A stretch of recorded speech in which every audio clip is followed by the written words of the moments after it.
Bismillahirrahmanirrahim. Dear students, Assalamu alaikum. Today we are going to do some exercises of the quantitative models for planning and control. As you are already familiar that we have discussed some formulas like economic order quantity, ordering cost, carrying cost, number of orders to be placed, and so on in our previous lectures.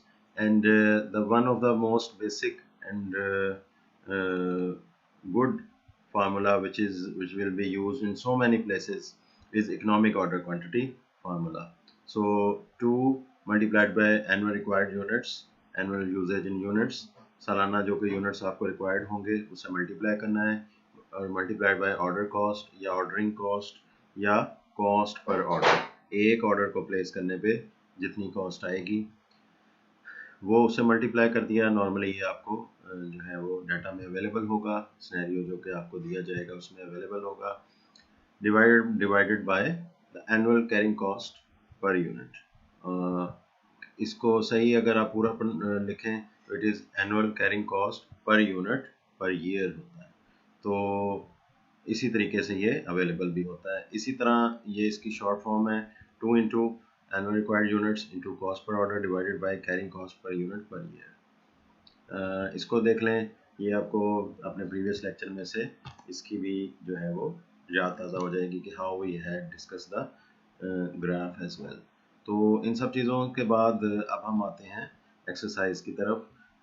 This is one of the most important exercise 3 chapter 8। ये आप इसके right corner पे देख सकते हैं, chapter 8 है और यहाँ पे एक्सरसाइज 3 है। तो before going into the exercise 3 part A, सबसे पहले फार्मूले को एक मरतबा फिर से रिवाइज कर लें। Formula is economic order quantity is equal to 2 multiplied by annual required units multiplied by cost per order divided by carrying cost per unit per year, या जो भी पीरियड होगा। मोस्टली ईयर की बात ही की जाती है, लिहाजा हम ईयर पे ही रखेंगे। तो ये आपको इधर साइड पे ये भी नज़र आ रहा है कि ARU stands for, CO stands for and CC stands for. तो अब हम पहले कुछ स्टेटमेंट्स को देख लेंगे एक्सरसाइजेस की, और फिर अकॉर्डिंगली ये हम अपने ABCDE को सॉल्व करेंगे इंशाल्लाह। So let's see statements of the exercise 3 part A. So Schilder's Incorporation has an annual usage of 100 units of item M. तो आपको एनुअल रिक्वायर्ड यूनिट्स बता दिए गए, 100 यूनिट्स हैं। ARU आपका आ गया। So with a purchase price of $55 per unit. तो ये $55 की इसकी परचेज प्राइस कहाँ पे यूज़ होगी ये मैं थोड़ी देर में आपके साथ शेयर करता हूँ। The following data are applicable to item M। So ordering cost per order, ये आपकी $5 पर ऑर्डर हो गई, और फिर नीचे कैरिंग कॉस्ट परसेंटेज की बना। तो कुछ सिनेरियोज में, सिचुएशन में जो है वो आपको carrying cost per unit per year, जो कि हमारे फार्मूले का एक वेरिएबल है, फार्मूले को दोबारा से अपने जहन में लेके आए, विजुअलाइज करें। डिनोमिनेटर में carrying cost per unit per year है। तो समटाइम्स तो उसकी वैल्यू बनी बनाई गिवन होती है, लेकिन दर हकीकत तो वो बनी बनाई नहीं होती ना, उसको कहीं से जो है वो बनाया जाता है, डिराइव किया जाता है, कैलकुलेट किया जाता है। तो वो कैसे कैलकुलेट होता है, तो एक्सरसाइज ए में ये आपको बताया जाएगा कि उसको पहले कैसे कैलकुलेट किया जाता है। तो उसको कैलकुलेट करने का ये तरीका होता है कि कैरिंग कॉस्ट जो परसेंटेज है, यहाँ पे जो 15% है, इस 15% को we will multiply this 15% with the purchase price of $55। तो ऐसा करने से 15% off the purchase price of 55 we will get the carrying cost percentage.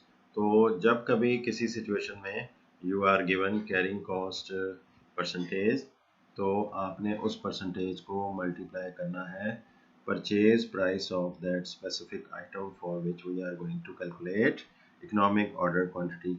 So question को हमने डिस्कस कर लिया, अंडरस्टैंड कर लिया। अब हम आते हैं इसके सॉल्यूशन की तरफ। लेट्स सी, ये आपके सामने आ गया इसका सॉल्यूशन।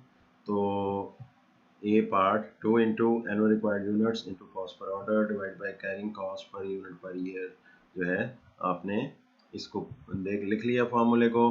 तो accordingly 2 multiplied by 100 annual required units थे, कॉस्ट पर ऑर्डर $5 था, और हमने उसको डिवाइड कर दिया 15% carrying cost percentage multiplied by purchase price per unit.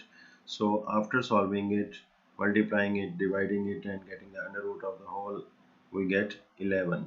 तो आंसर इसका आ गया 11 यूनिट्स.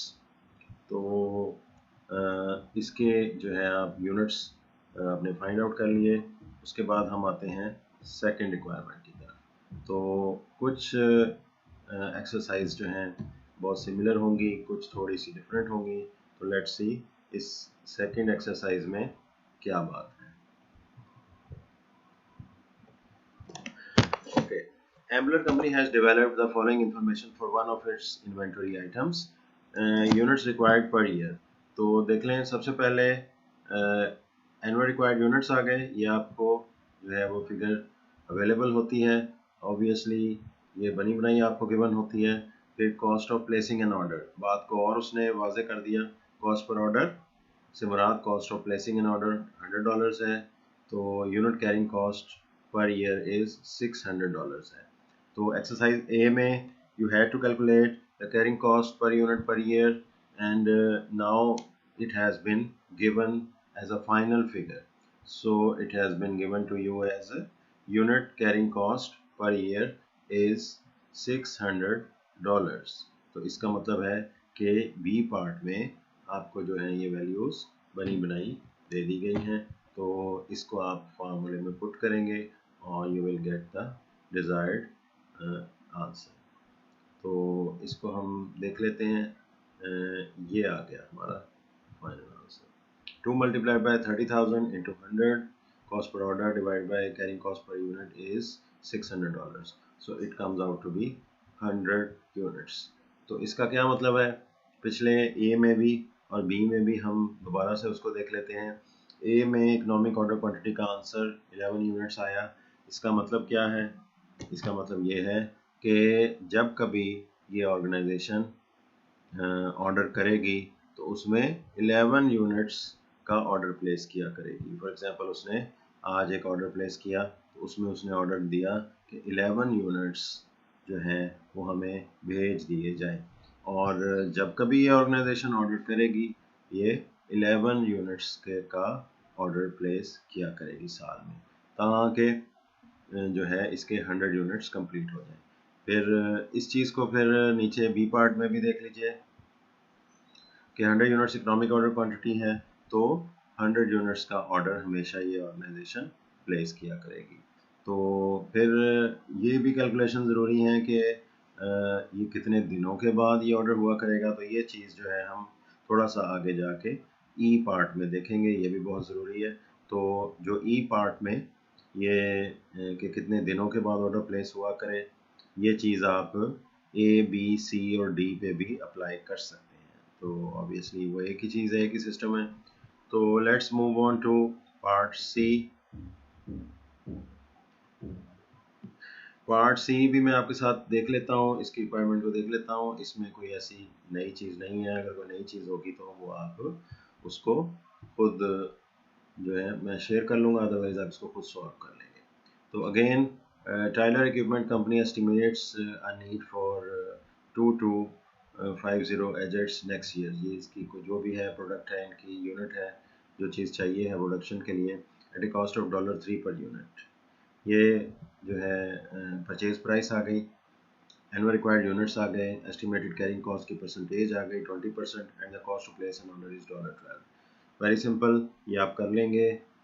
इसके बाद डी जो है इसमें भी Vale Incorporation required 6750 containers next year, list price of $12.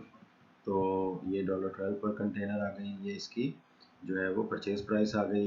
ये एनुअल रिक्वायर्ड यूनिट्स आ गए. Estimated carrying cost percentage is 25% of average inventory. तो ये 25% कैरिंग कॉस्ट पर यूनिट को हम मल्टीप्लाई करेंगे परचेज प्राइस से, that is $12, and the cost to place an order is $20. ये भी 1 2 3 ए बी सी की तरह उसी तरीके से ये आप लोग इसको खुद इजीली सॉल्व कर सकते हैं. अब मैं आपके साथ सिर्फ शेयर करूंगा एक्सरसाइज ई के अंदर जो है एक जो है वो एक सेपरेट रिक्वायरमेंट पूछी गई है, उसके ज़रिए जो है वो आपका मज़ीद जो है वो कॉन्सेप्ट क्लियर हो जाएगा इस टॉपिक के हवाले से। This is second requirement which is somewhat different from the previous A, B, C and D. So let's see, Hubert company estimates that it will need 12,500 cartons next year. तो क्या हुआ, this is 12,500 is annual required units at a cost of $8 per carton. This is purchase price per unit हो गई. Estimated carrying cost is 25% of average inventory investment and the cost to place an order is $20. Cost structure almost जो है पिछली requirement जैसा ही है, D जैसा ही है। Economic order quantity उसी तरीके से आपने फाइंड आउट कर ली, इसमें कोई बहुत ज़्यादा डिफ़िकल्ट सिचुएशन नहीं है। तो now we move on to the frequency in days that orders should be placed based on a 365 day year. तो नॉर्मली जो है आपको दो तरह से ईयर के डेज बताए जाते हैं, एक 250 वर्किंग डेज या 365 डे ईयर। एक जो असल साल है आपको तो पता ही है 365 दिन होते हैं, और वर्किंग डेज जो है वो 250 होते हैं। तो यहाँ पे आपके साथ 365 डेज की बात डिस्कस की गई है। तो रिक्वायरमेंट क्या है, the frequency in days that orders should be placed, यानी इकोनॉमिक ऑर्डर क्वांटिटी तो आ गई कि हर ऑर्डर में इतने यूनिट्स जो हैं हमें प्लेस कर देने चाहिए, इतने यूनिट्स हर ऑर्डर में आने चाहिए। लेकिन जो है वो कितने दिनों के बाद एक ऑर्डर प्लेस होना चाहिए, लेट्स सी। इसको अब हम देखते हैं कि ये कितने दिनों के बाद एक ऑर्डर प्लेस होना चाहिए। तो आप देख सकते हैं फ्रीक्वेंसी, सबसे पहले इकोनॉमिक ऑर्डर क्वांटिटी को हमने फाइंड आउट कर लिया, 2 multiply by 12,500 units into $20 divided by carrying cost per unit per year. वो कैलकुलेट करने के बाद हमारे पास आंसर आ गया 500 कार्टन्स जो है आंसर आ गया, यूनिट्स आ गया। तो we have to place, whenever we will place an order and we will place the order of 500 cartons। जब कभी हम ऑर्डर प्लेस करेंगे तो उसके अंदर हम 500 कार्टन्स खरीदेंगे। That is the philosophy behind economic order quantity and it would be most economical. ये सब बातें पहले डिस्कस हो चुकी हैं। अब हम आते हैं B requirement, what should be the frequency in days, यानी हर कितने दिनों के बाद एक नया ऑर्डर प्लेस होना चाहिए। तो इसके लिए हमें पहले पता होना चाहिए कि एक साल में हमें कितने ऑर्डर्स प्लेस करने हैं। सो पहले हम फाइंड आउट करेंगे number of orders per year. So इसको फाइंड आउट करने के लिए हमें total annual required units divided by, यहाँ आपको जो है फार्मूले के तौर पे भी इधर लिख सकते हैं। तो इसका फार्मूला अगर आप लिखना चाहें तो it is annual required units divided bye order quantity, 12,500 total units divided by number of units to be purchased in one order, so answer comes out to be 25। तो पूरे साल के दौरान हमें इस क्वांटिटी के 25 ऑर्डर जो है वो प्लेस करने होंगे। ऑब्वियसली जैसे मैं फर्स्ट रिक्वायरमेंट में या सेकंड रिक्वायरमेंट में आपसे बात कर रहा था कि ये तो ऐसा तो नहीं होगा कि भाई अगर फ़र्ज़ करें 500 इकोनॉमिक ऑर्डर क्वांटिटी आ गई है तो आप आए दिन 500 यूनिट्स का ऑर्डर प्लेस करते रहे, नहीं।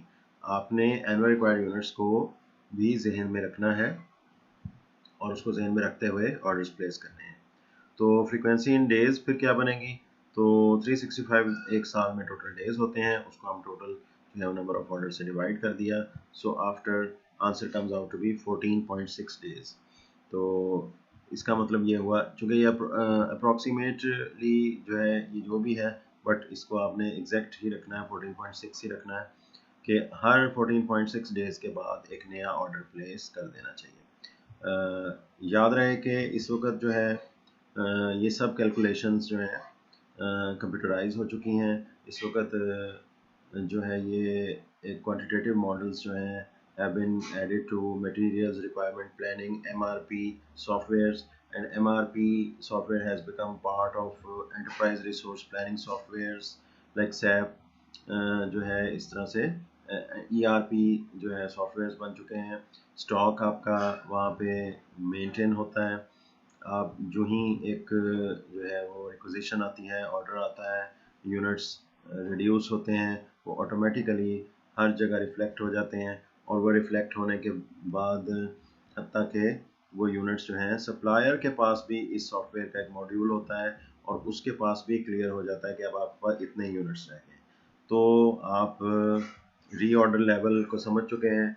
एक ख़ास जब रीऑर्डर लेवल एक ऑर्गेनाइजेशन का पहुंचता है, उसकी इंफॉर्मेशन सप्लायर के मॉड्यूल में भी आ जाती है, और it is already understood, it is standing order that whenever order point reaches, the supplier will send the new stock, new delivery, and the stock is replenished.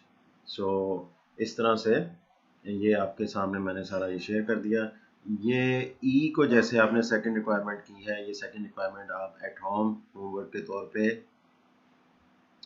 जो है ए बी सी और D की भी ये second requirement सभी की कर लेंगे। इस तरह से आपके ये 5 क्वेश्चंस में जो है 10 क्वेश्चन आपके इस तरह से सॉल्व हो जाएंगे। तो इसके बाद ई के बाद एफ जी एच आई जे वगैरह को भी अटैम्प्ट कीजिएगा, इसी तरीके से ही है। तो मैंने आपके साथ कुछ बेसिक जो है चीज़ें शेयर कर ली हैं जो कि रिक्वायरमेंट के हिसाब से आपको आना चाहिए। तकरीबन इसमें सारे मेथड्स डिस्कस हो गए हैं जो कि आपके लिए ज़रूरी है। सो इंशाल्लाह नेक्स्ट किसी लेक्चर में materials requirement planning, quantitative models for materials control के हवाले से मज़ीद किसी एक्सरसाइज के साथ इंशाल्लाह हाज़िर होऊंगा। तो टिल देन अल्लाह हाफिज़।